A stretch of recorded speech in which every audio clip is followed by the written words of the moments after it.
we've got a best-of-3 between Virtus.pro and mouzesports. mouzesports having cancelled a whole bunch of events to come and practice for this one. Yeah, that's a really tough choice to make. And it looked like it yesterday. We had a bunch of statistics on Mouse coming in when they played Cloud9, and some of their defensive setups had been weak on these maps, and they came out swinging, and they looked great. And obviously, Virtus.pro is a whole different animal than the Cloud9 that we've seen at this tournament, but Mouse definitely shows the preparation that they've put into it.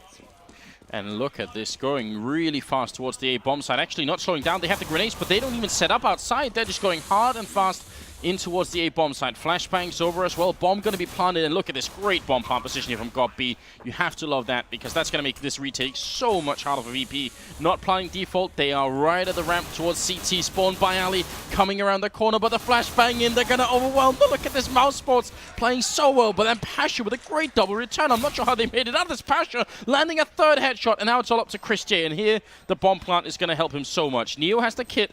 The smoke is going to be up, and he's going to try and go for it. And Chris is down. That's a fourth headshot from Pasha, and the round is won from Virtus.pro. Please help me understand why Mouse did not win that round, because that looked so good. I mean, there's only one explanation, and that's Pasha going absolutely insane. They had the perfect setup. They had pushed towards CT spawn, denying that avenue for the retake. That pop flash, like you said, was beautiful for him, but Pasha was just a force to be reckoned with, and just went on a tear with those headshots. That is insane. I mean, it's so good. The bomb plant is incredible, because usually people do the default plant and then they end up falling back to ramp, and they can actually have a hard time holding off the defuse. But they did everything right. They even pushed CT spawn to deny the control there, and then Pasha headshot 4 people and won the round. There's no accounting for that, is there? No, I mean, sometimes you do everything right, and it's just those individual plays, and that's part of the strength that Virtus.pro has. And between all their players that can do things like that, Neo's going to get a pair of kills on the Seiko round, leaving just Legia and GOB with not much left to do here. Pasha will take him out.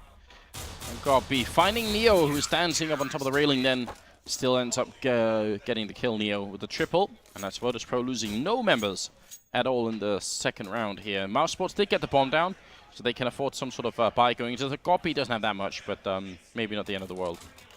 And he's actually going to go for armor and tech line instead. Oh, and we see an AK being brought out pretty late, so this is turning into... Wow, I thought they'd buy on a lot more people here. Yeah, that is interesting they buy that. We saw this, they did this against Cloud9 yesterday, as they kept applying pressure very much. You know, they kept buying and force buying. A lot of Tech 9s came out, keeping the economy from building on the opposing side until eventually 6 or 7 rounds in they were able to break it. Maybe that's what they're trying to do here. Yeah, I'm looking for Chris, trying to see what kind of smoke he's going to be throwing. This looks like it might be sort of a fake towards the middle, and then they end up going. But they have the smokes up here as well to go into the B bomb side. You can see 2 other people setting up. That's GOB and Nico getting ready for it. Chris is the only one really throwing a smoke. I'm not sure that's going to sell it too much. I think VP won't really necessarily buy it, but if it can force Neo to rotate closer to middle to check it out, that might be great. So here's the smoke going into it. Actually, it's going to land a little bit further back than I thought, so great job here. Neo has to run close, and that's what they want. They got pistols. They want him to be close here. Neo spraying and missing as well. He gets the 1 kill in, but coming around the corner, Tabson will take him out. Snack still playing close with the MP9. Goes down. That's Tabson with a double kill, and right now mouzesports have the advantage. Legia are going to take down Taz, and it's all on by Ali, 1v3 at this point in time. Great strategy coming out from mouzesports. Yeah, beautifully executed. That smoke forcing Neo to run through it right into a flashbang, so he was put out of action for some time, not able to land those shots and take B very, very effectively. And now they have the salvaged Colt, and Bialy's forced to jump out of the window and go for it, but Tabson's going to pick it up, and that's a 3rd round win on a force buy here for mouzesports.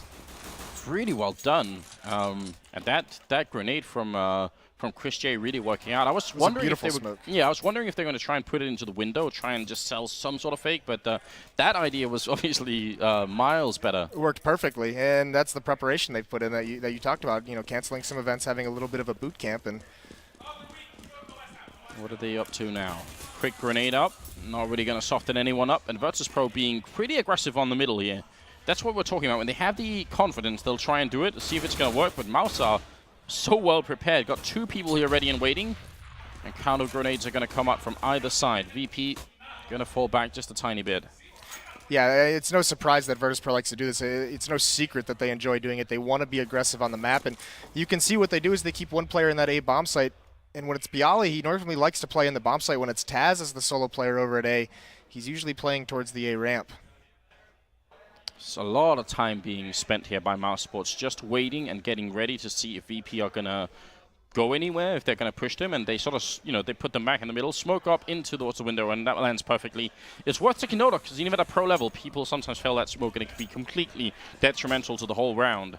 But this one works quite well, and you can see there's 3 people still in A, while mouzesports are going to hit the B bomb site. So Neo and Snacks, and especially with Neo jumping, I think Snacks is going to be hard to predict here in this corner. Flashing on through, he's not shooting anyone yet. There's the 1 kill, goes for a double, still got 5 bullets left. Triple kill, Snacks, the specialist player at the B. I think we did mention it, and now he's got the AK in hand, and the whole mouzesports push has been destroyed at this point in time. Chris, the last man, he goes down, and then God B to die. That's a quad kill from Snacks. A beautiful setup from Neo and Snacks over there. The bait and switch, almost, you said it, they wouldn't expect him to be there, don't clear it.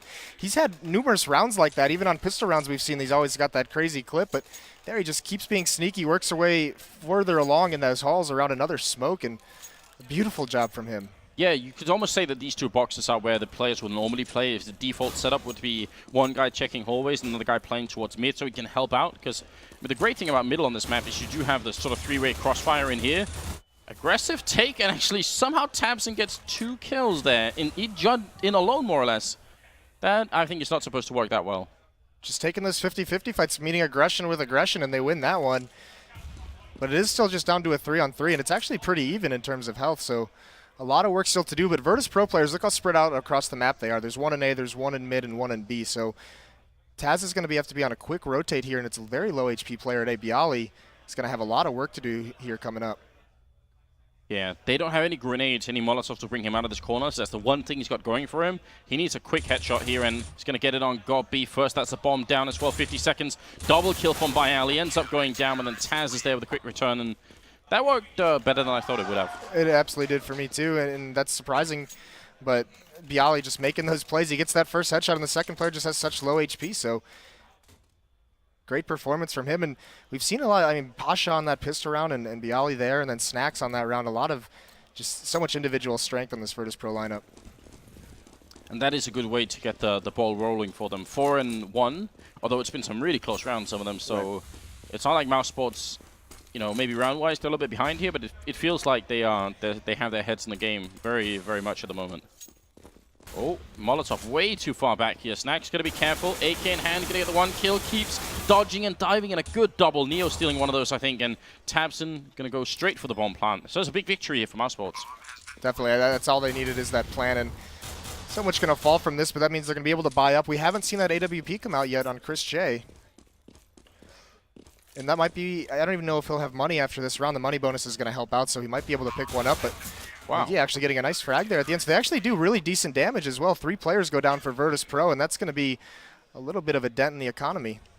Yeah, big loss actually. And we'll see if Chris, because you're right, hasn't just had the 1 kill so far. Still not going to go for the. Oh, there we go. Getting purchased by Tabson instead, which means no head armor on 2 of the players, which is a big deal when you play the T side. Right, but on the other hand, you have Snacks and Pasha picking up 2 ops of their own, so here comes that double sniper setup on the defensive side, and more mid control. Another aggression from Bialy here. They pop flash him back, and there's Taz playing close to the smoke. He loves this at the ramp. He's going to get 1 through it. He's going to stay aggressive, though. Oh, yeah, and actually ends up going down. Chris will take down Neo, so the investment into that AWP working out quite well. Another problem is now they have to retake with 2 sniper rifles, and that is just a lot less fun than it could be. Chris taking out Pasha as well is looking really good. Finally, Snacks coming up with a kill here, and Chris J is going to be gone, but he did a lot while he was alive. Now it's a 2v3 retake. Again, mouzesports planning in pretty decent positions, considering the afterplants that they have right here. Snacks almost with the shot. That's dangerously close. And Tabson returning some damage, and VP gonna have to fall back. Definitely. I mean, we talked about that eco run they just had where they got 3 kills in the plant. That's a lot of money used up by Virtus.pro here. So saving these guns for another battle. Pasha will be able to buy. Neil will have a tight buy, but saving it for the next round, and that's the important round for Mouse. Giving up this round is okay, but they can reset the economy here coming up. And a bit of a pause being called for at 5-2, so it's really some minor issue going into it. Yeah, that was, again, VP, they do try and go for that aggressive mid-control, but mouzesports seems to be prepared for it. Even if they don't get the frags on them coming up, they're holding them back. They're denying them that much control in the middle.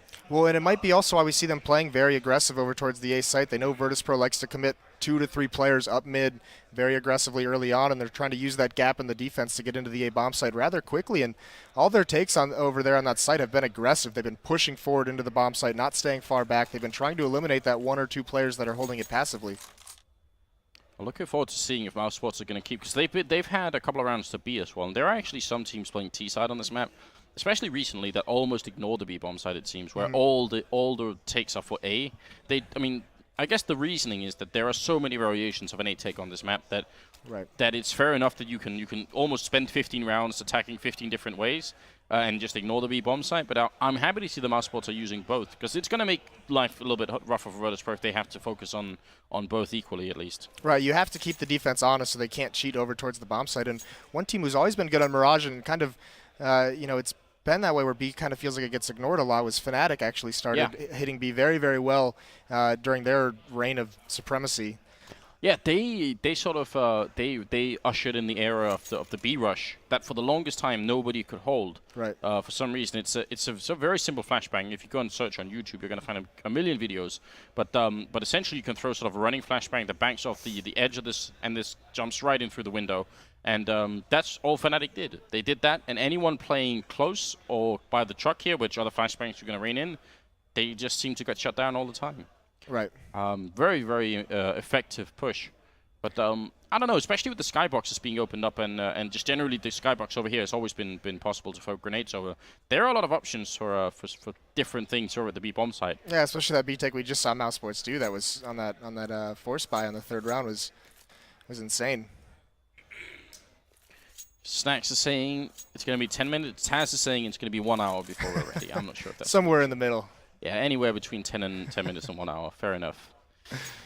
But early on, how many rounds do you think mouzesports need on this T side? I mean, right now they're 3 rounds behind. Is it a big problem for them, do you think? No, this early on, 2 rounds already, and they've looked good. I mean, even some of the rounds that they've lost, the pistol round especially, I mean, it looks like they have a good plan coming into this match. So 2 rounds here, getting up to 5 would be great for them. They've had some halves on this map where they've struggled to get to 5, so I think getting that 5, getting 6 would do wonders for them. And you know, the CT side on this map is a little bit easier on them. I've got to say, looking at mouzesports, and it's been true even before they took their break and focused on this line, even before then, I think going back even a month or more, they've been looking like a team that has an incredible amount of focus on their strategy, executing really well. You saw a sort of a glimpse of it when they were setting up the smokes out here, but I've seen them do it on every map that they play. They seem to have a really heavy emphasis on strategy. And, you know, Godby going back to 1.6 and everything else, that's one of the things he was so well known for, as being an absolutely incredible, tactical mind, really. When at first he came into Global Offensive, I remember there's the initial hype, you know, old legend coming back and everyone was excited, and then there was the immediate sort of counter-reaction and everyone saying, well, he's trash at this game. Why, you know, this is awful, and we're all disappointed. But I feel like we're starting to understand what the theory is behind all of this. It's actually very cool. Yeah, and you're exactly right. They look great so far in the 7 rounds we've seen, and yesterday they looked fantastic. They were so well prepared, and I mean, even going beyond just the actual set strategies that they obviously have ready is, you know, just the things where they're playing more passively in middle, pop flashing back, knowing Virtus.pro is being aggressive in middle. You know, they're handling it all very, very well and working around it. Well, still a bit of a pause coming up. We always end up talking about, you know, a pause. Who does it affect the most? Is it the team that's leading or the team that's behind? And it's always a tough conversation to have. I guess it's too early anyway. I don't think either team at this point is feeling necessarily bad. I guess it's like pretty evenly split, the morale between the two at the moment. What can Virtus.pro, if their aggressive pushes are getting somewhat denied, if mouzesports are ready and waiting, should they keep doing them anyway or do different ones? I mean, we haven't seen anyone pushing underpass. There's been no aggressive pushes towards B apps. I don't even think they've done any aggressive pushes in A hallway. So it's not like they're out of options, VP, but should they change it and play more passively, or should they keep going? I would continue going with it for now. If it keeps going where mouzesports is going to keep being that aggressive on A and taking advantage of it, really exploiting that fact, then you can switch it up. But you know, even when they seem to get caught off guard by it, you've had good players like Bialy, and you've had these individual plays come in where they've been fantastic. And Virtus.pro, they've always played a little bit more of a passive setup at A, where they have one player close up and the rest of them just rotate over very, very quickly to support. So they're obviously very experienced with retaking that bomb site. So I don't think it worries them too much. But they do need to win out some of those battles. Chris J with his op in the halls that round just really annihilated any chance they had at retaking the site. Yeah, and actually, now that you mentioned the word retake and A bomb site, I feel like A bomb site Mirage is almost unique in the sense that it is, I think, the most retakeable bomb site there is. I'm glad that we see mouzesports try and plant in this position, but it is actually, I think, the only position I can think of that might be open in the sense, because everywhere else you're locked inside the bomb site, and if you get zoned out, if your remaining members on the T side end up in apartments or end up on T slope, which is, I think somehow it's like an instinctive thing when you're playing terror side, the bomb goes down and you end up falling back to these positions because that's what you just think is provides so much cover. It provides so much cover and it feels good, you feel defensive, and you think I can still catch people crossing over, but once they get in and they're diffusing sort of inside this box here, so hard to stop them. Yeah, very tough angle to peek from halls especially. Yeah, and then the only other option is right here, but then putting the bomb down there is a big risk. But I'm glad mouzesports are doing it. I think it's a big upgrade. Well, part of that too is it allows. We've seen teams like Titan and I think even seen Fnatic do it a couple times. Is when they get that plant spot, they actually have someone, that player who goes back to that A ramp, just runs all the way around through T spawn, and it's perfect for him. Yeah. Especially Fnatic, a really cheeky team, you're right. But that's a good point to make about Mirage in general. You know, it is easy to retake that A bomb site, but it's so crucial that you're good at it. And this is kind of the difference between North American and teams on this map and European teams on this map, is Europeans are so good having that presence in mid, having that mid control, and they can do that because they're so good at retaking the bomb site. If you're not good enough at retaking it, it requires you to put much more, resources, much more players over at that A site instead of focusing on controlling the middle portion of the map.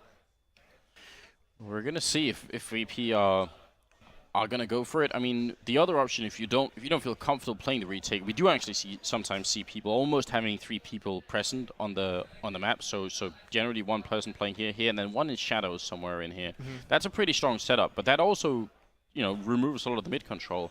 And the way that Gobby is calling and the way he seems to have a read on the game, I'd be interested to see if VP start adjusting and putting more people on A, if he's going to counter adjust and try and see if he can exploit that mid opening, because there's so much you can do. I mean, I kind of I cut myself off talking about it earlier, but obviously this middle area is like a 3-way crossfire. So, yeah. But it also means there's 3 entrances to boost up in window as well. If you have this control as a terrorist side, the CT defense is going to be so hard to control. Definitely is, and Virtus.pro does some very good stuff with that. Fnatic runs that 3-pronged pinch on that choke point there very well. But also Virtus.pro, you talk about what adjustments they can make. If this A pressure still goes up, even if they put 2 players in that A site, someone like Pasha, he's very good at peeking in the window and not committing to fights, just getting the information, and that allows his teammates to rotate into a better position for where the attack's coming. Something else that I've really enjoyed, now the match is paused anyway and we're just doing a lot of theory crafting, something that seems to have gone out of style, but actually that Virtus.pro did for a long time that I really enjoyed was, and I don't know how they did it because it seems like it shouldn't be quite possible, but they would always get a man in through short that would sneak in. I think usually actually Neo somehow would end up going up here, and then he'd stay here while the rest of the team would execute across the map. And it doesn't really matter if they go A or B at that point. As long as Neo is holding up in the ladder room here, he's going to be able to flank either bomb site and be a huge, like almost all rotations on this map between A and B are going to go through this corner here. So as long as he's there waiting, it's a really good position. So I want to see more people play for the ladder room. Right. Yeah, no, it's beautiful. Cuts off rotations. And same with, sometimes with Snacks. That's part of what he does when he's hiding behind that smoke. At times, Virtus.pro, instead of using him to pinch A, they'll go towards B up catwalk, and he'll be in that connector, able to flank or cut off rotates in much the same way. Maybe we can see a little bit of it because the game should be on post in a second here. A lot of questions marks being put out. Taz losing his patience a little bit. And the game is resumed once again. So mouzesports, they are 3 rounds behind, but they do have pretty decent rifles, including the AWP on Chris. And this is a huge round for them. They just won that last one, so now it's a chance to string some together. Gonna leave the bomb and spawn for a while, so probably just looking for some sort of entry. And VP playing pretty aggressively in the window room with 2 people early on, but Snacks is going to be quickly down here. And mouzesports, I mean, what does this setup tell you early on when they show that bomb and spawn and wait for it? It means they're looking for those aggressive plays that Virtus.pro likes to do. So they're spread out across the map. And it's so easy on this map to just get sucked into those, those smoke executes over towards A. But when you do that right from the start, you don't establish map control that allows those pushes up mid to turn into massive flanks, or a push in B turn into a massive flank. So they spread out. They make sure no one's pushing. They throw those pop flashes, make their presence, and now you're seeing them come back towards A, where they can do a little bit more safely of an execute. Yeah, this time, look at this. Big, heavy defense going on at the A bomb site here by Ali. looking for an early headshot, and if he gets it, Taz is going to be able to turn around really quick. This can actually be really ugly for mouzesports. They can get funneled in here, so they need an entry frag. Byali going to get the one great flashbang coming up. Actually, made up in a team flash from mouzesports, and Taz showing up. Pasha with a double kill, and Tabson was in the middle somewhere, was maybe supposed to help out once they were in there and got the bomb down. Now he just kind of comes in after the fact and ends up going down. So was that a team flash on mouzesports? I'm not sure if I don't think so. I believe that was Pasha on a very fast rotate over. He rotated so incredibly quickly, and that's the thing that might have been manageable if it was just Byali and Taz. I mean, that would have been a tough setup to break, but it's Pasha with his aggressive rotates. He likes it. He hunts that action out. He seeks for it. He loves that. Well, it's working for him. He's got 10 kills and is currently top fragging and also at 4 deaths, so looking quite good at the moment. And that's a bit of a shame for mouzesports. It does reset their economy quite a bit. They still end up buying a couple of grenades to try and see if they could deal with this round. And, I mean, one of the earlier eco rounds, they did get the bomb down, and that's a big win if they can. But let's see these grenades over here into the B bomb site. So similar as to the last eco they did. See if they can draw Virtus.pro out. But and they are. Oh, wow. The mass exodus. That is huge. Just 2 players and the grenades. And everyone from VP rotating out. Byali still staying inside. He gets the one. He gets the double kill. And now Chris can at least get the bomb down. That was the whole plan. But then Byali stays around for the triple. That is upsetting, isn't it? Because that looked like it was going to work so well. Yeah, and Byali just reads it perfectly. He sees all of his teammates rotating out, and that was huge because everyone left. There were 3 players over there, and they just bolted towards B, and Byali saves the day by luckily just sticking around a little bit longer and cleans all of them up. So that's going to prevent the plant, but it is another buy. They have the money anyways. Well, they are a little light on utilities, not as many, and actually a scout picked up on Chris J. We saw the damage he did with an op, so he's preferring that scoped weapon. Now, mouzesports must have seen or must have realized that they rotated so heavily. Is that information that goes into GOBB's sort of internal mind here and just thinking saves it for later? Yeah, they rotate faster than maybe they should. Absolutely, absolutely. And actually, you talked about the adjustments Virtus.pro make. They have laid off that mid aggression a little bit these last couple rounds. Put 2 over towards A, and just Pasha spotting for information in the window. Nico getting flashed, but nothing really coming off it. They did lose GOBB early on, which is obviously not that much fun. Leggy are going to throw smoke, and I'm wondering where this is going to land. This is going to be all the way in towards the connector. That's very, very cool. And bouncing up a step. It's really important it lands up the steps, because otherwise people could just look straight over it. So, yeah, again, mouzesports showing they've done an incredible amount of homework, but they still need to get entry frags. Otherwise, it's not going to help them at all. Pop goes out. 50 seconds left. Taz opening up, trying to see if he can get the kill on Nico here, but Chris comes in with a scout. Point blank range. Byali's been the hero of this bomb site for so many rounds now. Gonna get only the 1 kill this time. Snacks turning around. He's got the open hand. 40 seconds and he missed the shot mid-air then. So now it's Neo and Snacks trying to retake against Nico and Tabson. And I expect a lot from Nico. He's such a strong player, but it's also not that much land experience for him. He's going to end up going down to Neo, and so now it's Tabson. 1v2, and they are going to cross right in front of him here. Great headshot. Snacks is going to steal it away for a triple, and Virtus.pro will save the round. Yeah, beautiful play once again from Snacks, and there's that retake that we talked about. You need to be so good at it at the A site, and Virtus.pro showing some proficiency there. Yeah, and I don't know. I mean, mouzesports were close to making that work. Not quite close enough. They didn't have a lot of time to get into afterplant positions, so that's another thing. They really did sort of end up getting stuck where they were when the bomb went down. Part of that is because Virtus.pro, their rotates, they're so quick on how mobile they want to be when they rotate to support them. And Snacks was there so quickly. Like, the bomb goes down and he's already at the top of the stairs with an op scoped in when they're coming out of halls. So it's so tough for them to reposition after that. You don't want to give up a kill in that situation. And now Pasha using their own smokes against him. He's going to get pop flash though, but not quite noticed yet. GOBB finally does. Tech9 actually turns into a TK, and here comes that B attack. Neo on Catwalk's got to hold it down from long range. He's going to throw. That nade might kill the planner, and it is. So the bomb gets prevented for just a little bit longer. Oh, that is huge. VP actually turning this round just a little bit in their own favor, or not in their own favor, but at least preventing the immediate loss there. Team kill, but then the follow-up grenade helping them out. Leggy are going to take down Byali. Good headshot from Neo, but this should still be a very tough retake for him personally. It's a 1v3 turned into a 1v2, and he ends up going down to Chris. That pop flash that was thrown in the middle for the team kill, it's GOBB running up there. That almost secured him a double kill. Almost. It was unfortunate because Pasha was using that smoke perfectly to kind of push up mid and be aggressive, and then just a flash appears out of nowhere in it, and tough break for the aggression that he wanted to put on. I haven't seen them yet. I've seen them in the past. They like doing it is dropping out of that window and just going underpass. I mean, yeah, And I haven't quite seen them pull that off, and here's Pasha with a scout taking a battle in middle, but he's just going to fall away from it with the information. Again, Taz, you were pointing this out earlier. He really does enjoy going for those close to the smoke plays up by the ramp here. And you saw a little bit of team play as well as Snacks flashes into the middle and Pasha takes the peak. There are all these tiny details that definitely work really well for VP if they can just get the timing down right. Now, Chris actually playing towards the ladder room here for just a moment, but he's got some teammates with him, so it's not exactly the solo ladder play that I was talking about. And now look at this. Feeling very confident. You have to have so much confidence to go for this boost, because if you get shot from the middle, he turns around, you can see the big opening there. So much could go wrong. And then Bialy coming up from behind, and that's the bomb down. Oh, no. That's brutal. That's absolutely brutal. Another big flank. That's that map control they didn't have, so he's able to push up all the way through the halls. And now they're stuck. They were up on catwalk, and now they've got to come through this window, but not a lot of time left, and they've got to go all the way down the ramp to get the bomb. 40 seconds. The whole VP team is here, and they're controlling it so well. This is really incredible. Bialy's push just making it almost impossible for mouzesports, although Tabson is trying his very best here. Got the Tech 9 out, shooting at every angle that he can find, but ends up going down. And Virtus.pro 9-3. You know, for a moment, let's imagine that they had actually stayed alive at the ramp here.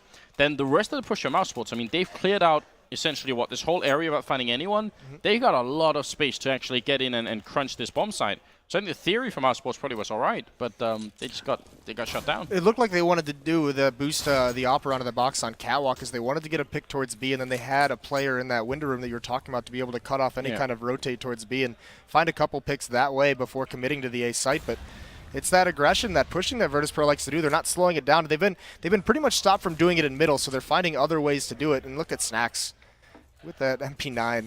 And they don't have armor. Well, 2 of them do, but the rest don't. So now, again, Neo playing the decoy. He's just pretending to be the only one here. Again, if you see Neo playing here, you're not expecting Snacks to be playing this close. And there it is. The MP9 gets the first kill in, but not more than that. And now Neo's going to just flash his way. C-set 75 out. 2 of them are on 15 and 17 health. It's very, very low at this point. And grenades and Neo to steal a kill at the end as well. Nicely handled around by VP. Very nicely. And Neo and Taz there, they did such a good job of juggling the aggression. Neo making an appearance and then hiding, waiting for the nade to come in from a teammate, peeking again afterwards. So they're just juggling the attention of the Mouse players who are trying to hit that bomb site. And now we see, again, another op in Chris J's hands, and that was very effective. I think they've only been able to do it 1 round, but he got 2 or 3 kills from it, so this could have a big role to play here in this round. And they do need these rounds. I think. Oh, there's the underpass push that you were pointing out earlier. But I think 10-5 is, then mouzesports are still competitive. But right. If they don't get 5 rounds, then it's a big issue. Yeah, we did kind of put that magic number at 5, and especially you said, they were so effective on this map with the double op setup, and they can't really employ it so much anymore. Not to the same extent, not from what we've seen yet. Snacks coming up through underpass, just sneaking in. Gobby's going to be right there. He's got to be careful he doesn't show his face. And Snacks turning around, and 2 easy meals for him right here. Gobby and Legia going down. And that's twice now, I think, the mouzesports have been caught while they were even just setting up for the rounds. Nico going to get the 1 kill, can't follow up on Pasha. And Tabson and Chris, I'm not sure if there's a way out of this round. No, there's really not much. They're so far apart now, so you're going to see them try and meet up and try and work something together, but only 40 seconds left, and it's those sneaky pushes that these players are doing. Taz, Bialy, and Snacks, and they actually spot Pasha, but he wins that battle, so Chris J is going to be all alone. Hasn't even been able to use that AWP he bought yet. That push from Snacks just ruined every plan that they wanted to do.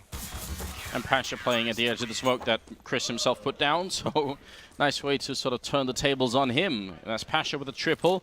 It's between him and Snacks fighting for the top currently, 11-3, and we're going to the last round of the first half here.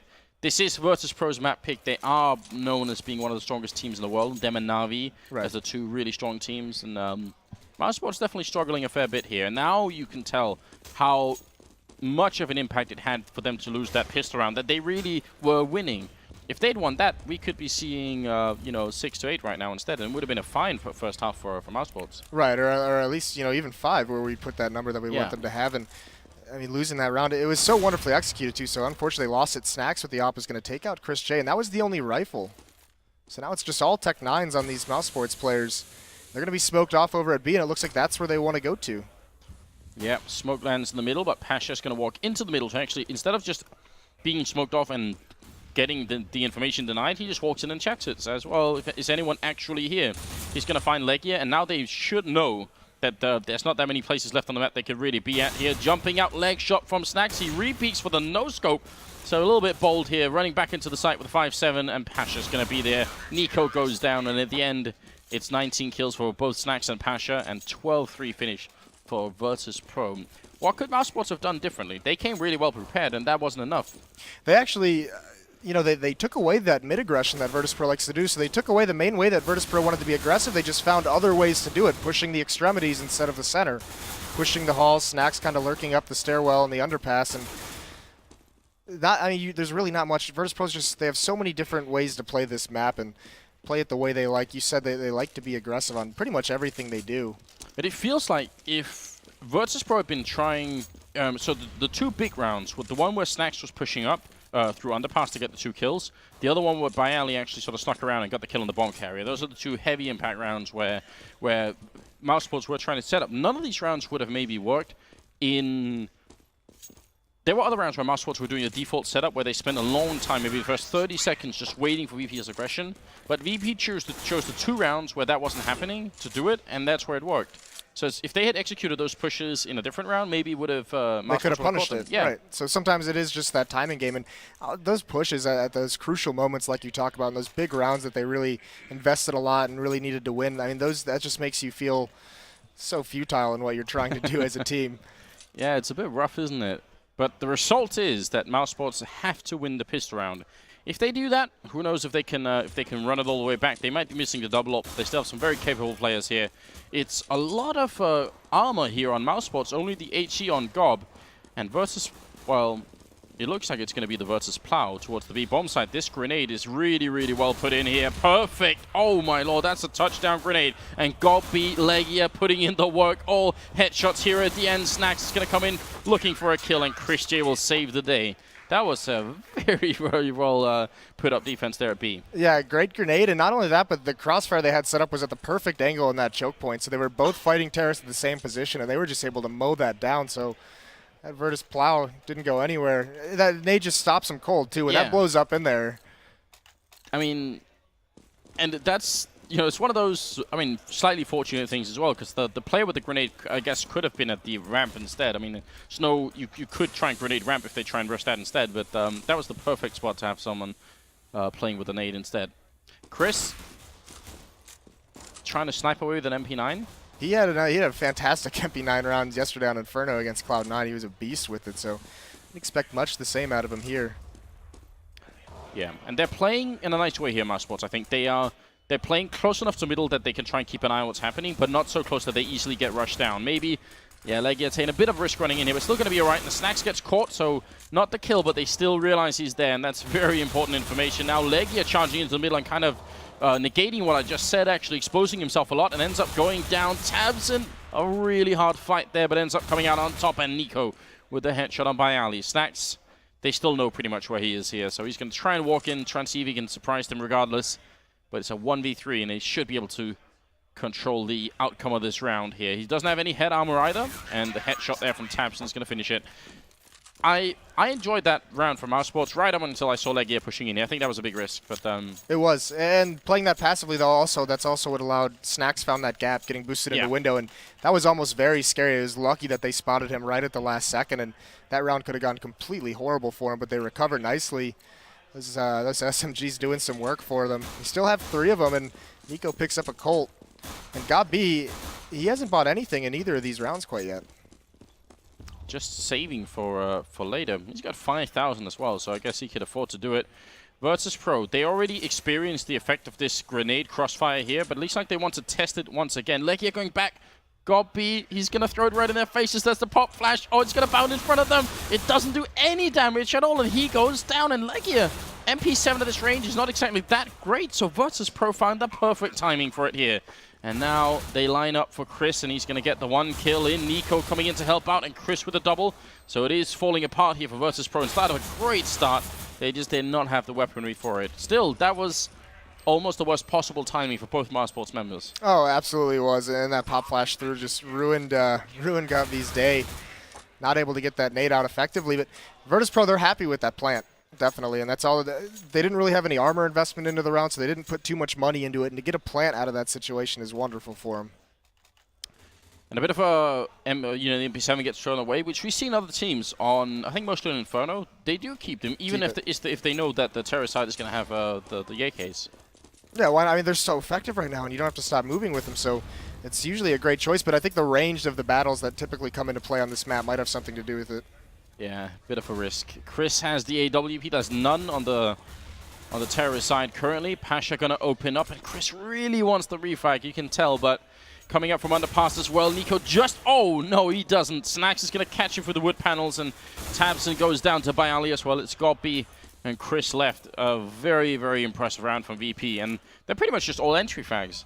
Right, and there's no response. There hasn't been any kind of rebuttal, any reply from any of the Mouse members. So in a 5-on-2.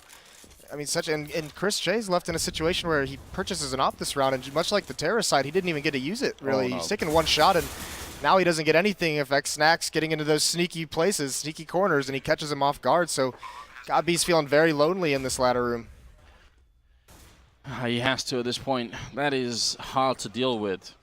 I mean, what do you do when you lose a round like this? Do you just write it off and say, let's not get entry frag next round?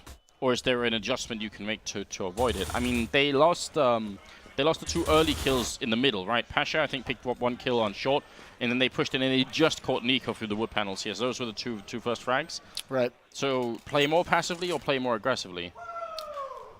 You know, I'd say play more passively. I think they've got to be a little bit frustrated they were caught off guard by how fast that came out. Knowing Virtus.pro likes to be aggressive, they handled it so well in the first half, and they probably knew something like that was a possibility and to not be prepared for it. But to get your mid-push countered like that, that's so detrimental because going forward, you're going to be really, you're going to want to do that again. And now here we are, Virtus.pro just swinging out, taking that battle. Pasha's going to win it. One player got to underpass, and now Chris J is alone in this fight. 1 MP9 against multiple AK-47s. That's not going to go well. And Virtus.pro transitions, they slow it down with 2 picks, so they slow things down now, and they don't run into any kind of a stack. They don't run into any kind of a crossfire, and they can go from here. Yeah, and they saw the guy jumping on the pass as well. They knew that he was going to be somewhere behind them. So, I mean, Legia, there's no reason for him to try and push up into middle from the apps because he would have been found out anyway. Snax with a pretty stunning opening headshot there onto Goppy, and Virtus.pro. They look outright terrifying on this T side as well. Tabson has to come up with more than just a miracle at this point here. Yeah, the flashbang's going to help him out, but not enough. Can't land the shot. Snax swings out and takes him out. Legia with that deagle. Did a little bit, had a nice shot, but he goes down as well. So 6-14, Virtus.pro's up, and this is going to be a really tough buy situation for Mouse. If they choose to do it, they might just choose to save and try to force overtime once they get some weaponry, but this is going to be a really tough decision for them, giving away that map point. Right, so it looks like they will save it, and then that means they need to win nine rounds in a row and get the overtime. That is a really tall order. Especially because nothing's really looked promising so far in this half. Only the few gun rounds we've seen has just been Virtus.pro demolishing them. And Legia's got a good read here, pushing into the underpass. He's going to find Snax. Snax seems prepared. Actually, the pop flash is the wrong timing, but Snax is able to find it anyways with a nice spinning headshot. Yeah, and I think what we just saw is actually the effect of what happens if your sensitivity is very, very low, because I think like you wanted to turn around faster than that, but not going to be quite possible. Professor Chaos or Elige would have been just fine with it. Yeah, they would have been perfect. Tabson and Chris 2v4 at the moment, and Bomb is going to go down here. Neo getting tickled by that USPS, but still going to be all right, and we'll get the frag anyway. The aim punch working out so well for him there. And 15-6, the first map going heavily in favor of Virtus.pro. And it feels weird because, I don't know, mouzesports, as we keep saying, they've looked really well prepared, but VP are outgunning them. They're getting so many entry frags. Well, you said it too, is those 2 crucial rounds in that first half that really, I mean, even losing pistol round changed the course of how it went. Just the timing of these calls worked out so well for Virtus.pro on those rounds, and it seems like Mouse has lost a little bit of steam despite being well prepared. And you were asking, do they get a little bit more passive or a little bit more aggressive? And they have turned passive. You don't see that aggression out of them, so maybe not feeling too confident in the equipment they have. They have no kit, so actually now they're getting aggressive. They're finding that information once the smoke gets deployed. Legia pushed up in mid. They almost think it's towards A, but the bomb is actually in B. Virtus.pro has sold this perfectly at the moment. Wow. It couldn't be any better for him, and Legia's going to come back, and he's going to see him drop out, but he's so far away, and he just gets sprayed down by Snax, not able to do anything, and Godby's going to feel like he has to be aggressive, has to make a play. Pasha's going to shut it down before getting traded out by Chris J. Oh, this is not looking good. Neo with the kill as well. Nico and Tabson left. It's a 2v1 now, and Tabson, well, he hasn't got the kit like you pointed out earlier, and even worse still, Bialy is coming up from the window room to take him out, and that will be the victory, 16-6 for the Polish Virtus.pro. There's been so much talk, Moses, about how this team has been going to so many events, and even their schedule looking months ahead, just completely packed, and how it might have affected their playstyle. But they look well rested and on point today. Yeah, they definitely did, and even Taz has talked in interviews about how they have so many of these events, and they're getting a little bit burnt out at times. So it's just a hectic schedule at the moment. Well, that was Virtus Pro's map choice, and they made it work, I think, better than I was expecting. We didn't say any predictions, but I would have probably said VP winning it, but I think I would have said like 16, 10, 11-ish at least. In that realm. Yeah. And it actually, at the beginning, you said, despite getting beaten up like that, they looked prepared and they looked ready for it. And if, there's always that if statement. If some of those rounds, if some of those tactics had turned into their favor, obviously we're looking at that kind of a scoreline. Well, now we're going to move on to Cash as the second map. mouzesports picked it, and we'll see if they could do a little bit better. We definitely hope so. We have still not, in this tournament, seen a third map. It's been all 2-0s. 2-0s. So we're at the upper bracket here, and we'll be back after a quick break.